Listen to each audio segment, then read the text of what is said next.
Maddie. I'm a junior at JFCA, and I'm a student leader for the Dominican Republic trip. So I've prepared a little devotion for y'all today, and it's just on the concept of time and how we as daughters and sons of Christ go into this time of quarantine and just the unknown with a spirit of hope and wisdom, essentially, and joy. So I started off when I was writing this devotion just by thinking about how time is for everyone. No matter who you are, you go through 24 hours in a day, which is weird to think about. And so we go through our days planning them in accordance to what we like, what our passions are that we're pursuing. We go to school, we do homework, we go to work, we play an instrument, we watch TikToks, like whatever we do because we want to pursue something. I think so often we associate planning with stressing, which is not necessarily always the case. Because when you look at planning in time from a biblical perspective, you plan what you do so that you can become the man or woman of God that He wants you to be. So if I gave you $86,400 in one day and you had to spend it in that day and you couldn't save it up, you couldn't not spend any of it, like you had to spend it and you couldn't get any of it back, what would you spend it on? How would you spend it? Would you spend it wisely in one place? What would you do? And it's essentially the same thing with time. We only get 86,400 something seconds in a day, and once we spend those seconds, they're gone. And it's kind of weird to think about because what we do now will dictate who we are in the future. Our passions right now will influence what we pursue, who we become. And so a lot of y'all have probably heard of Solomon. He wrote Song of Solomon, Ecclesiastes, and Proverbs. He was King David's son in the Old Testament. And God basically told Solomon he could ask for one thing, and God was going to give it to him. Now, Solomon could have asked for riches, power, authority, wealth, anything like that, but he asks God for the gift of wisdom to lead the people of Israel in the wisest way possible so that they can become a strong nation, God's children. And so when God hears Solomon ask for this gift of wisdom, God grants him that wisdom, but He also grants him knowledge. He grants him wealth, He grants him power, and he becomes king of Israel, and God blesses him with the task of rebuilding the temple and making Israel a great conquering nation. So what Solomon does with this wisdom is he takes it and he writes these books for us. And in Ecclesiastes, Solomon actually addresses the issue of time and how to go about time as a Christian and how we should view how we spend our time. So you've probably all heard this passage. It's from Ecclesiastes 3, and I'm just going to read it for us real quick.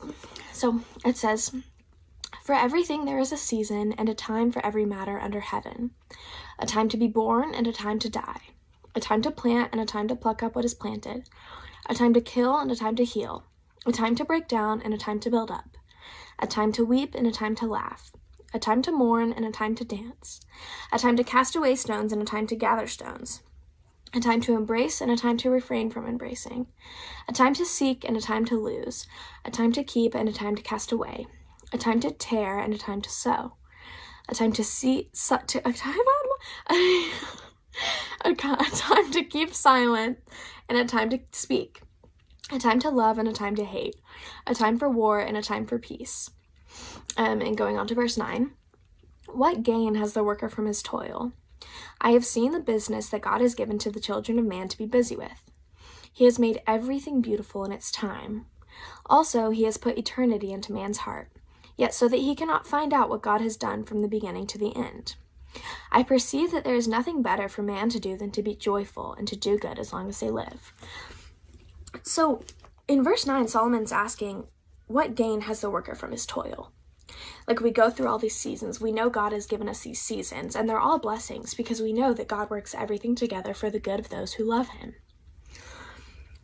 So how many seconds do we add to our life by stressing about this time or worrying about the relationships or grades or whatever we're losing? How are we impacting us with that stress? Rather, we should step back and view this time as a blessing. I know that for me personally, it's been so easy to just sit on my phone and go through TikTok for hours or to practice guitar for hours, and neither of those are necessarily evil. but I need to focus on the time that God has given me, so much free time, when I could be studying his word and growing deeper in my relationship with him and impacting who he wants me to be in the future, to impact the world, the kingdom, for him. So how should we pass this time? In Ecclesiastes 7:14, it tells us to be joyful and to consider all that God has done for us. So we shouldn't dwell in the negative. We shouldn't dwell in the stress or the worry, the financial, the economy, all of the stressful parts of this. We shouldn't dwell in that, because it's in God's hands. That's not for us to worry about. He has not ordained us to worry about that. He's ordained us to worry about the time that we're in right now and how we can better ourselves to work for him. And so how do we stay joyful? Because that's a lot easier said than done. And in Proverbs 10, it tells us that joy comes from storing up knowledge. I think that, personally, I believe that we store up knowledge by spending time in his word and taking it to heart and letting it guide us in all that we do. And that is the knowledge and wisdom that we should be storing up, rather than social media. That's not what we should be filling our minds with, as easy it is to do in this time, and I'm so guilty of it. We need to store up his knowledge. So my prayer for y'all in this time is that you don't take this time for granted, that you really get to know God and his heart for you, and that you that he would just open your eyes to what he's trying to show you. And I pray that y'all will just view this time as a blessing. So I'm just going to pray over us real quick, and then that's all I have. God, I just thank you so much for every single person that's watching this, God. I thank you for this blessing of time that's come out of this not so great a situation, God. I thank you that you've given us hearts to receive your word, God, and minds to stay proactive in your word, God. And I pray that you would give us a spirit of motivation in this time, that you would just help us to get up and study your word and get to know your heart so that we can draw closer to you and be the God-fearing men and women that you've called us to be. I pray that we would see this time as a blessing, God, that you would just reveal the worldly shackles from our eyes, and that we would see you through all of the craziness, God, and we would be able to focus our minds on you. I pray that you would just bless us as we go throughout our days, God, and I just thank you for giving us the resources to keep in touch and to grow closer to you.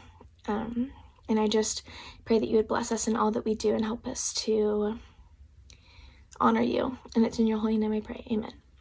So thank you guys so much for watching. That's all I have. But yeah, I just hope that you all have a great Corona vacation and just enjoy this time and don't take it for granted. Bye.